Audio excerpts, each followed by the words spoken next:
Yehuda was right on the money. This phantom really is your spaceship. But that's so weird.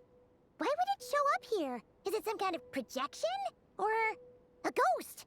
Like, maybe it no longer exists, but somehow it left an afterimage? Ah, you're already here.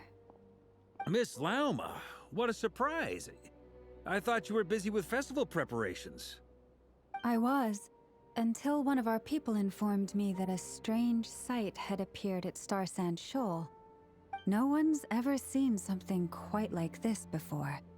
I thought I should see it for myself. Same here. Oh, so we heard that these things appear around the festival period. Any idea why that is? Unfortunately not. We have very limited information about them, since they can't be interacted with. And no human phantoms have ever made an appearance before now. The most we've been able to deduce is that these sightings appear to be connected to the increase in Kuvaki energy around this time. Yeah, seems like that's all we can do. This is all so confusing. Allow me to lend you a hand.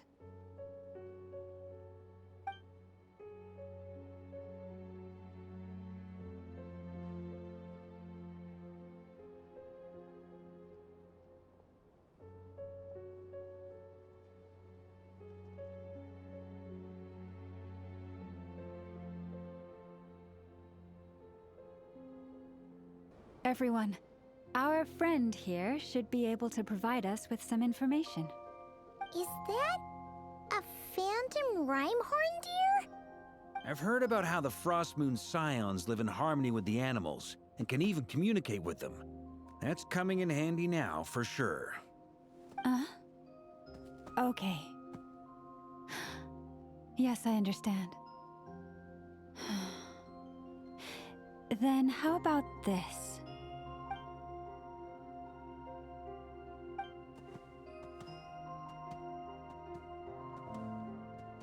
Oh, it's leaving. It appears to share our curiosity about this giant spaceship, so I asked it if it wouldn't mind investigating along with some friends. In return, I told it about some nearby spots where the wild fruit grows abundantly. We may live in a different era from these phantoms, but I trust that the terrain, climate, and ecology here are more resistant to the effects of time than some things are. Let's give them a moment and hope for the best.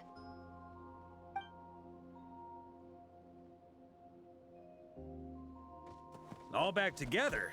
Must have been a lot of fruit. Indeed. Now let me ask them some questions.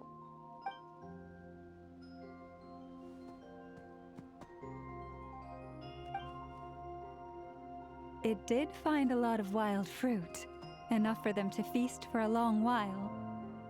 This puffin circled in the air several times, but didn't spot anything out of the ordinary. Certainly nothing to do with the spaceship. Huh. Well, it definitely makes sense to get a bird's eye view. Indeed. Other than that, I was also thinking that the world these phantoms see is also different from ours. Oh, I get what you mean. The wild fruit exist in both times and spaces, but there might also be things that only exist in that space-time, which we can't see. Good point. Great thinking, Lauma. Blunthorn rhinos can use Kuvaki to shift great rocks, but this one says it couldn't get that ship to budge by even an inch. The sniffer mole tried too, but despite being a skilled digger, it could not get through. They say that the spaceship looks robust and undamaged. It seems completely impervious to any and all attacks. Whatever lies within is well defended from harm. So, just like us humans, there was nothing they could do about this spaceship either. Yes, still, they deserve our thanks. We are grateful for all your efforts, dear friends. Now go, and enjoy your feast. I've noticed some other human phantoms gathered nearby. Come on, let's go talk to them. What is this thing? I've never seen it move, and there's no way to get inside. Goodness knows. My grandpa says it's been sitting here at least since his grandpa was still alive. What about his grandpa? Did he say anything to your grandpa's grandpa about it? Huh? I don't know. In all likelihood, it was here back then too.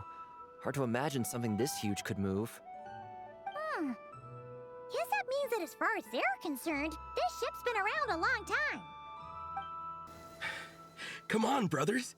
If we can get even a small chunk off of this thing, it's gotta be worth a fortune. Today is the day we strike it rich. Huh? You mean Paimon? Yes, brother, I shall join you. Let's make our fortune.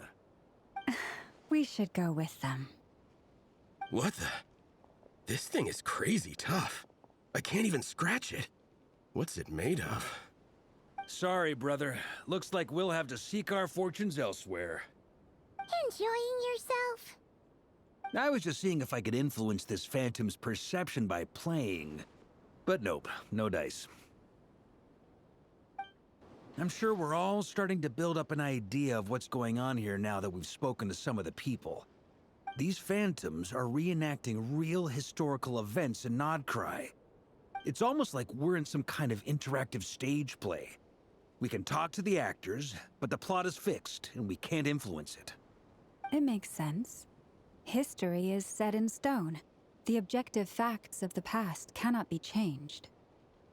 Paimon totally thought you were just goofing around earlier. But actually, you were doing some serious investigating. Of course I was. Anyway, at this point, I think we're forced to conclude that although the Phantom spaceship is right there in front of us, we aren't going to learn much about it from these people.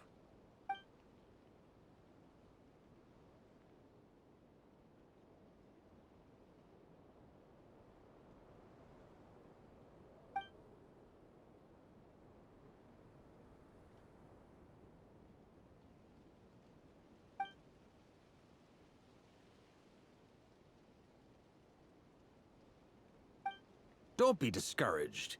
If nothing else, this is proof of the ship's existence. And think about it.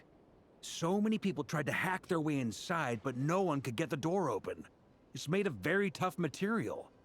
To me, that says that we'll either find the ship itself or the story behind it. It's just a matter of time.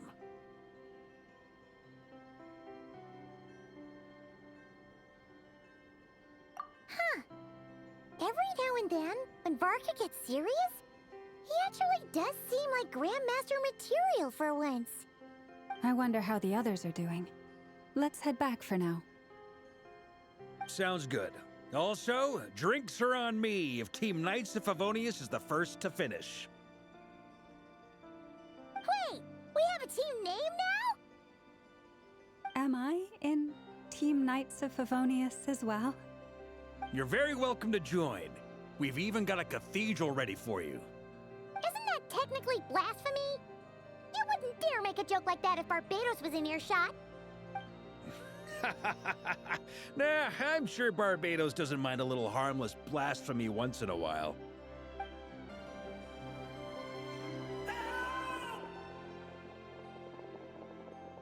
Oh, no!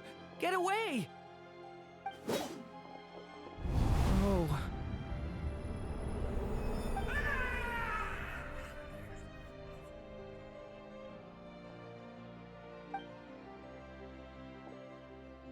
I know it's hard to stomach, Mr. Duran. But as I'm sure you've noticed, there is nothing we can do to intervene in that which unfolds before us. But we have to at least try. And try you have. But are you aware of how many unsuccessful attempts you've made now? I wasn't keeping count. I'm afraid this is the 39th failure so far. Or the 5th if we're only counting this particular victim. There are no indications that these phantoms may be altered in any way. You seem to have calmed down a little. I'll make us a fire. You should rest and have some water. Feeling any better now, Mr. Duran? May I ask a few questions? Be my guest. What exactly are we witnessing here? What happened to those people? My guess would be that we are seeing Nodcry during the Conrian Cataclysm. Would that be accurate? Conria. That is correct. As you know, once the Abyss senses even the tiniest crack, it floods in and spreads like wildfire. There was a time in the distant past when it permeated all of Nodcry, causing immeasurable harm. The people paid a terrible price to heal this land. Then, 500 years ago, the whole of Teyvat suffered an abyssal disaster. Once more, Nodcry was dealt a devastating blow. I see. In the face of the abyssal onslaught, all were like grains of sand tossed around by a tidal wave. Be they human, fae, or god. The moment you witnessed is but one drop in a whole ocean of catastrophe. All right. I guess that answers my second question, too. I wanted to know why there's nothing I could do to help them, and that's because what we are seeing is history. That would be my guess as well. As I understand it, history and fate are not all that dissimilar. The latter may be unseen to us, but both are immutable. Yes. Fate was determined long, long ago. I still have a couple of other questions for you, Mr. Flintz. You mentioned more than one abyssal disaster that has struck this land in the past. How can you be sure that what we're seeing is from the Conrian incident? And also, how are you able to stay so calm when you're talking about these events? From everything I know about you, you're not cold or ruthless, and you're not indifferent to the suffering of others. Alas, I am forced to show my age. I must be 600 or 700 years old by human measure. Wait, so you... One is not easily moved by history when one has witnessed the truth firsthand. I'm sorry. You needn't apologize. Your passion is a good thing to have. Treasure it, because someday you may find it in terribly short supply. Now, at the risk of offending you, I have a question in return. Your curiosity toward the Abyss, is it born from hatred or because you sense its call? I only ask because I kept a fragment of Rarir's body in my lantern for a short time. Specifically, his heart. So I know what a burden it can be to carry the Abyss with you.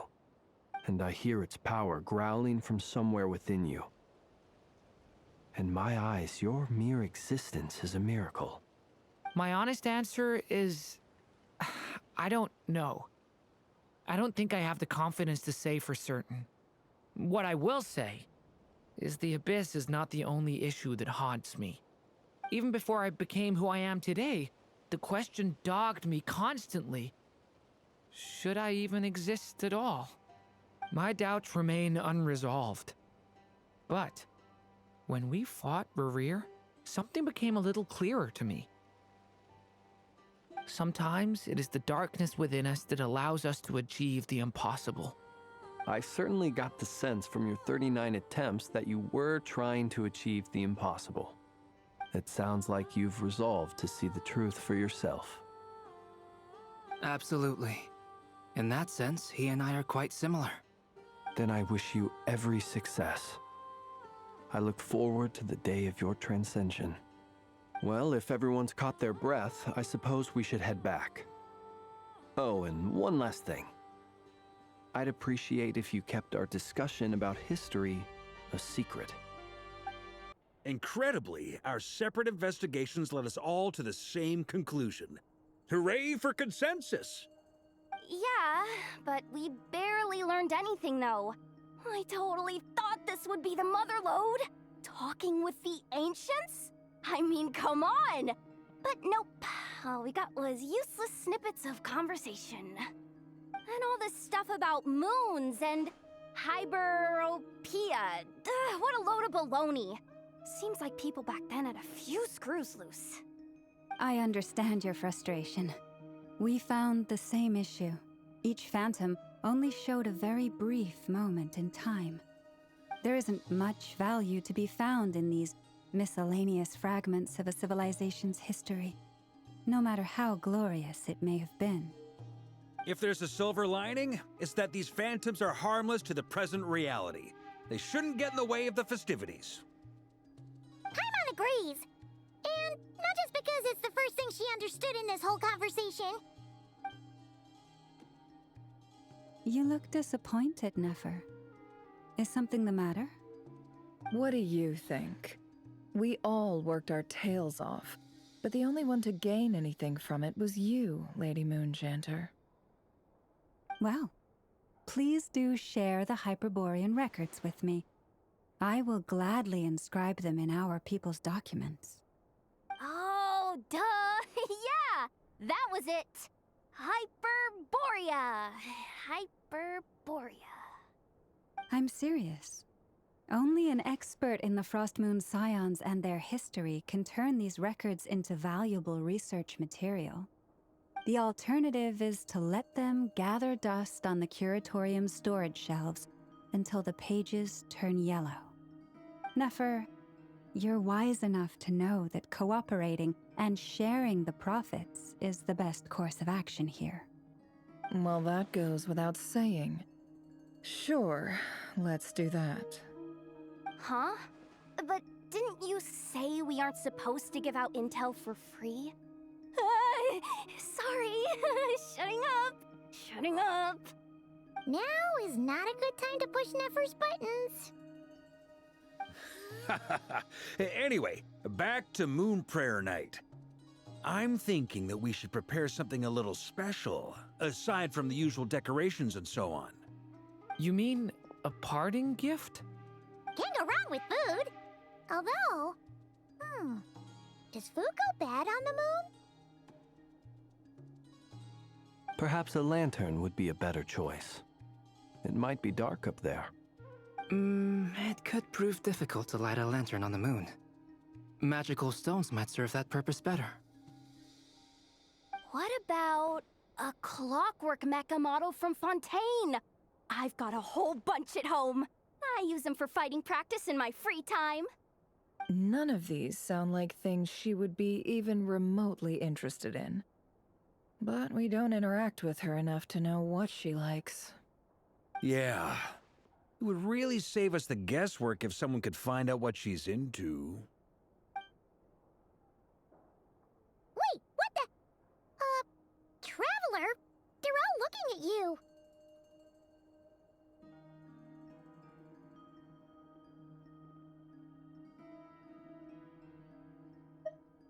Great! Haha, problem solved. Now, I need to stop by Dory's.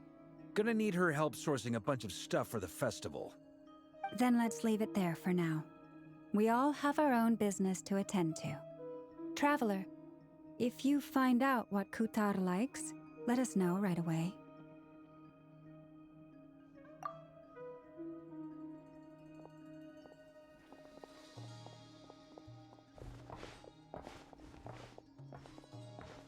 Is something the matter?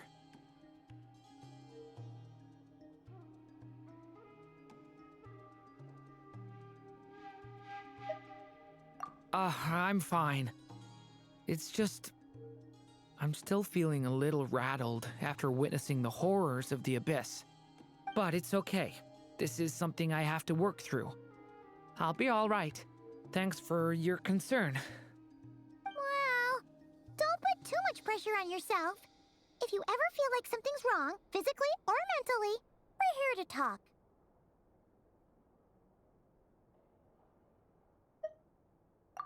Come on. Stop treating me like a kid. Columbina, we're back! Huh? She's not here.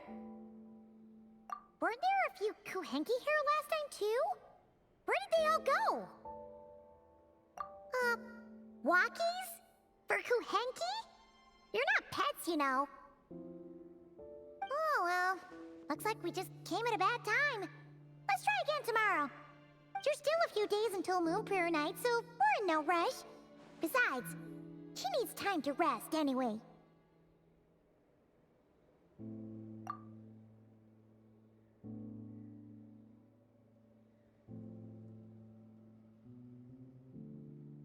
Columbina!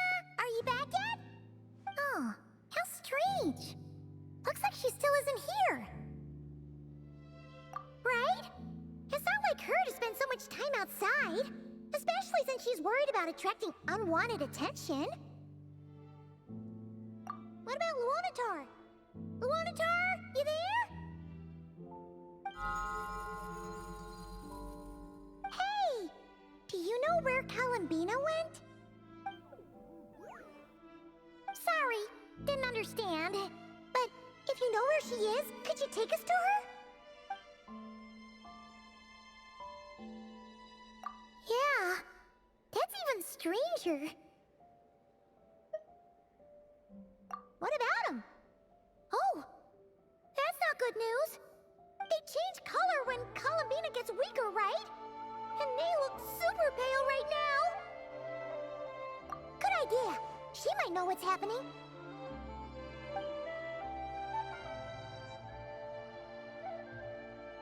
Mama! Ah, it's you. How is Kutar? Is she okay? No, she hasn't.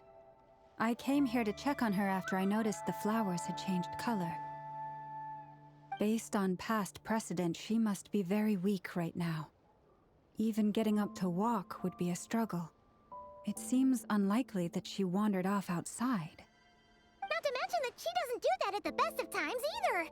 So yeah, this is super weird. No. Very few people are in the know about Kutar's whereabouts. And if anyone suspicious had visited, they'd have left some sort of evidence. Come on, let's go to Nasha Town. If anyone has seen her, someone there will know about it. It's not Kry's information hub after all. Makes sense. Let's go!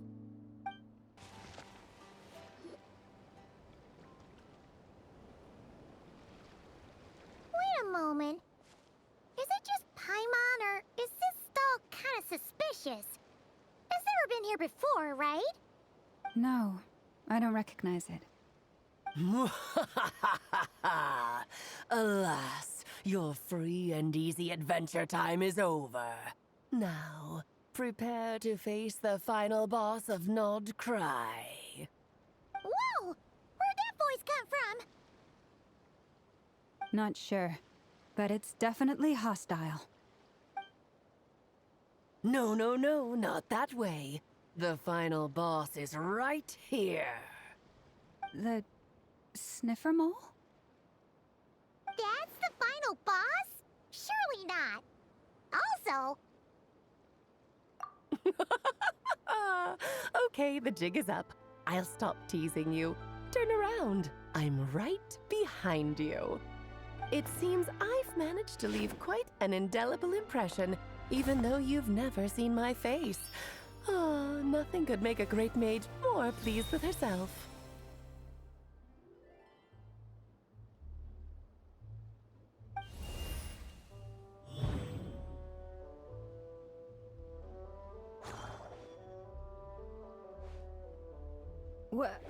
What is going on? I've heard that all the big shots in Tevat have long, wordy titles that stun people speechless when they make their entrance. Unfortunately, none of them are affiliated with the Hexenzirkel, and we ourselves keep a very low profile. The notorious name-dropping doesn't quite work for us. Still, I, for one, think I'm really quite amazing.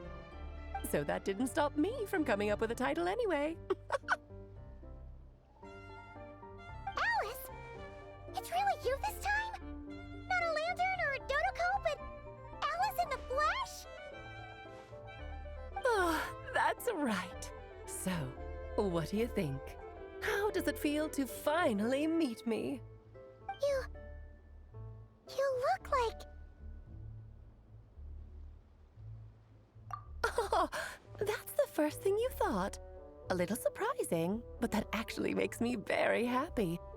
Because that means that when Klee grows up, she'll be just as stunningly beautiful as her mother. So she's a friend of yours? Kind of. This is actually the first time we've seen her in person.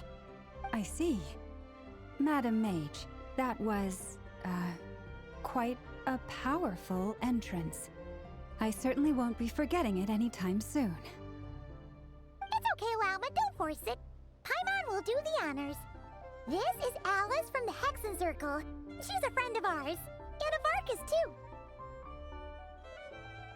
That's right. She's a good person, just kinda... unpredictable. Well, what is the human heart if not unpredictable? Hmm? If we could not do as we please, how would we differ from machines? I am Lauma, Moon Chanter of the Frost Moon Scions. It is a pleasure to meet you. Oh, I know. Before you got here, I spent a good, 15 minutes getting up to speed on Nodcry's present situation. In other words, I've read the whole in the last episode part, so we can skip the pleasantries. Fair enough. Well, Miss Alice, I can already tell that you have quite a unique personality. You'll get used to it. Paimon sure is. So anyway, what are you doing in Nodcry, Alice? Oh, I thought I told you already. This time, I'm the final boss. And what a formidable foe I shall be. Powerful, confident, decisive, and good luck finding my weak spot. You will never succeed. Oh, drat! My one weakness, and you found it in an instant. Fate has been dealt a devastating blow. Thus falls the great Dodo King. Why are you playing along with this nonsense? For funsies, of course. What's wrong, Paimon? Are you disappointed in me? Am I a gigantic letdown? No, it's just... you seem like a busy lady. And this is the one time you've shown up in person. Paimon figured it would be for something more high stakes than just goofing around. You're quite right. I'm here in Nodcry because something big happened. Something big enough it caught the attention of the Hexen Circle. It concerns the 3 moons, Tevat's borders, and of course, the moon goddess you are currently searching for. Kind of. Why don't we discuss this over a pot of tea?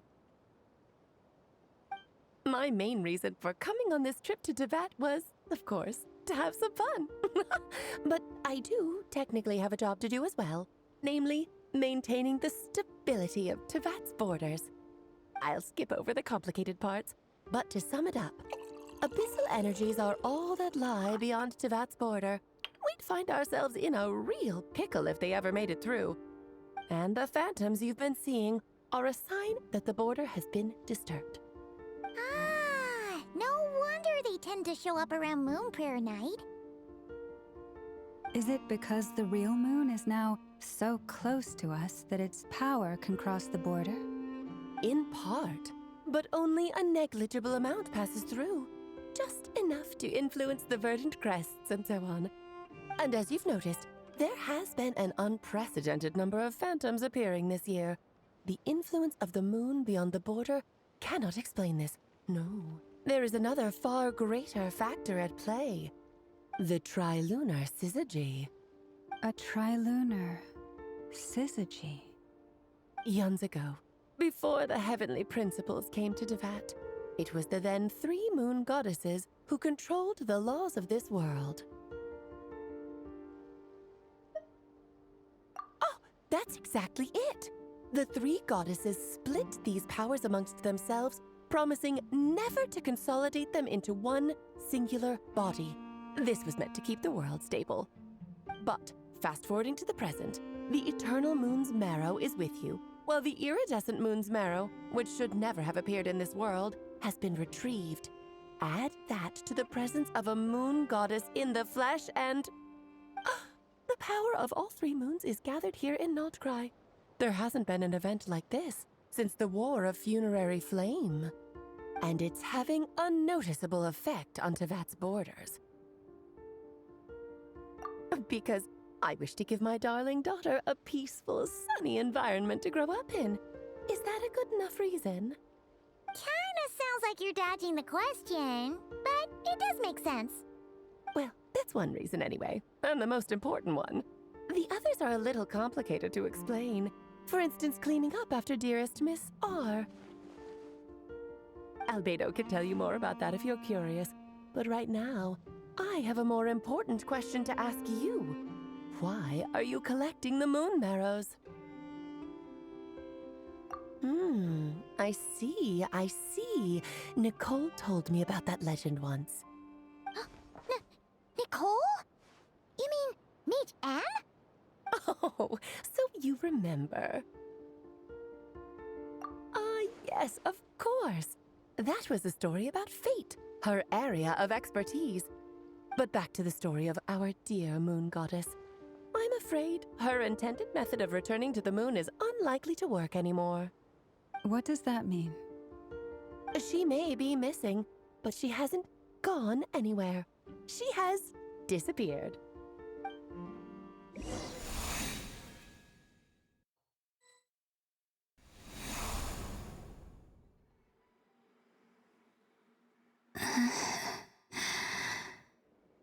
My body is so heavy. Wait, no. It's my mind that's heavy. My arms and legs are as light as a feather. What's happening to me? I feel drowsy, like I've been asleep for too long. Is it daytime or nighttime? Is the moon out? I think I'll go for a walk.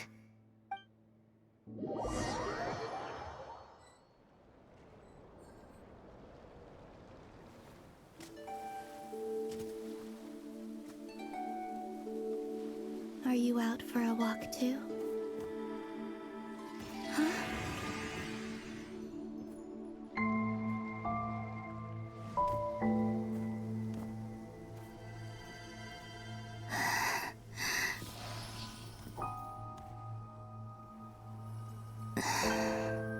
The day has come at last.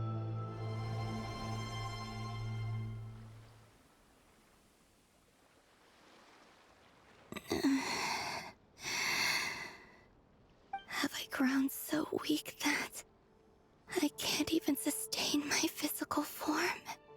But Moon Prayer Night is nearly here. I was so close to returning home. Death is near. Is this how it ends for me? Will I return to the moon after I disappear? Or...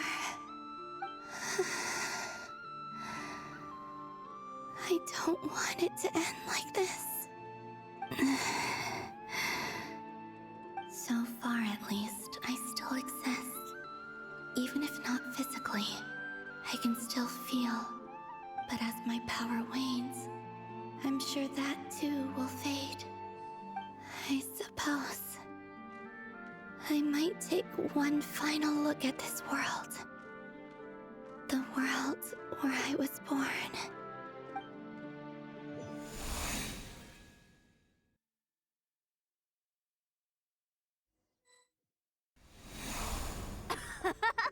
Come on, come on! Wait for me! The Frost Moon Enclave. How much it has changed since I was born. These decorations, they're so heavy. It's times like this when you kind of wish men could be priestesses and acolytes. How fascinating. I've never had the chance to be privy to people's private lives in this way. In the past, people would get so solemn and serious the moment I showed my face. Like they were frozen stiff. Karina, Lametti,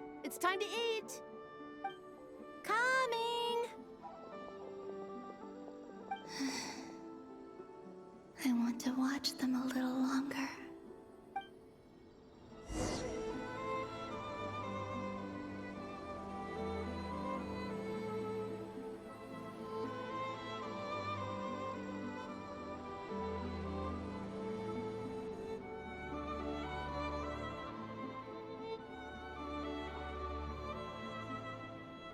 I'm sure you're both tired from playing all day. Come on, eat up. A plain, humble meal. That has always been the way of the Frost Moon Scions. Huh? How come Lamatti got a midsummer berry dessert? Oh, I always get Lockaberry. I don't mind sharing. You can have a bite of mine if I get to have a bite of yours. Hmm? They're sharing food? I've never shared food with anyone before.